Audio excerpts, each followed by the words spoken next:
Hey guys, Chester Westerford here. I finally received in the mail my copy of the Steelbook Blu-ray release of the Abominable Snowmen animation. I watched it and thought it was time to give my thoughts on this, the final animation in the current run of missing episode recreations.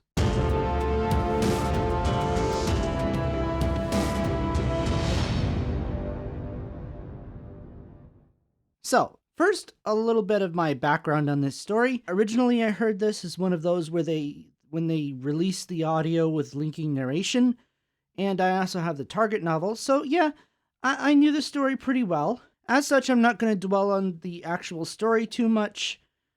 You probably all heard it before as well, or if not, it's a pretty good story. You should give it a try, especially now the animation is out. I will say, even though I've always enjoyed this one, I think this new version did make me appreciate it even more than I already did. It really is an enjoyable, kind of creepy, well done story. Also, real quick, I want to say I recently listened to the Big Finish story, The Secrets of Death Sen. It's a first Doctor story with Stephen and Dodo, portrayed in this audio excellently by actress Lauren Cornelius, taking over from the sadly late Jackie Lane. That Big Finish story, of course, serves as a prequel to the Abominable Snowmen, showing how the Doctor met Padmasambhava and acquired the Holy Ganta. That's also a pretty good story if you like this one and are a fan of the first Doctor. It's a pretty good prequel to check out. Provides some interesting background that makes what happens later with Padmasambhava in this story kind of more tragic. But moving on to the animation here, I watched the first 4 episodes in color and the final 2 in black and white to compare the two. Both are good, but I'm gonna say I kind of preferred the black and white version here. I just felt it fit the creepy atmosphere better and also just felt more like classic Who to me. At least, like the Troughton era, because, the rest of the Troughton era is in black and white, and it just matched it better, and there's just something about the shadows and shades of gray present in B&W that just adds to the creepiness, while the color version is almost too full of color, too vibrant, and just isn't near as atmospheric. It's very good, it's just not as atmospheric, like I said. And the animation here is done once again by Big Finish Creative. If you've seen Galaxy 4 and Fury from the Deep, then you'll know what to expect from the animation style. Some people don't like their character designs. I've never really understood why. They look perfectly fine to me. And for the most part here, the movement is well done. About on level with Galaxy 4, it's just, I think it's pretty good.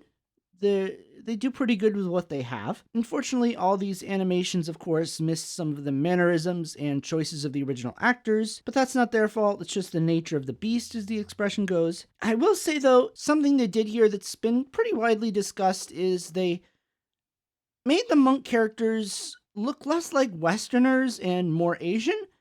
That was something they set out to do, and I think it works really well.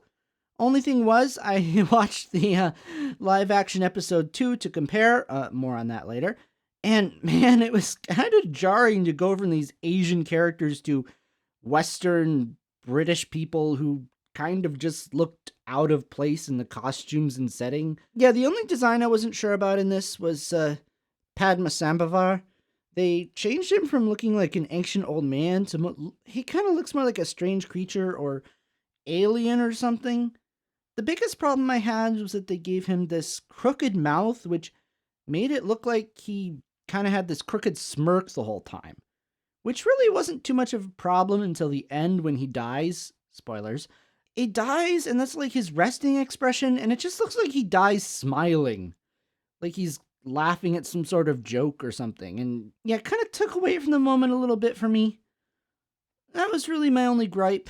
Oh, and I also kind of wish they had given the Yeti faces, or at least eyes shining out, but that's okay, as it does match the original costume, and it's a minor niggle. Now, I also mentioned that I watched the Surviving episode 2, and that's something I don't see talked about a lot.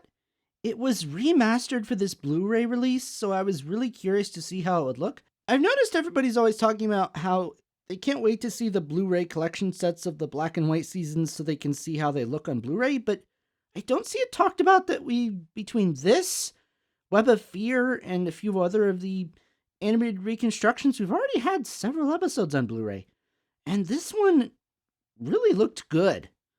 It was remastered for this release, and yeah, the whole thing was pretty well done, but the film sequences are what really stood out. I mean, they looked fantastic. The source must have been in excellent condition.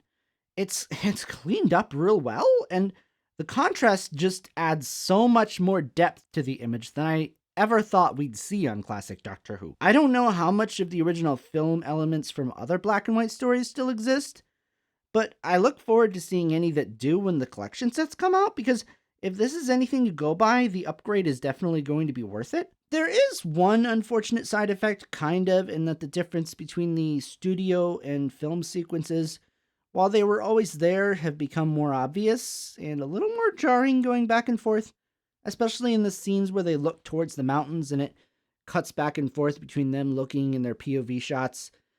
It's a little more obvious they're not really in the same place, but with how good those film elements do look, I think that unfortunate side effect is definitely worth it to me. But yeah, overall I'd say this is a pretty solid release.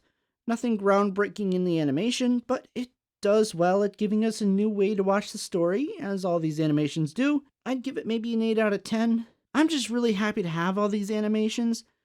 I know that BBC America pulled the funding, and they don't really have any plans for any more right now, as far as we know, but I really hope they find some way to do more. And I think they probably will. I think they'll find a way. But what do you guys think? Did you watch this release yet? Let me know in the comments below, and don't forget to subscribe and like, and join my Facebook and Instagram pages for more content. Coming soon, and I will see you guys later. Goodbye.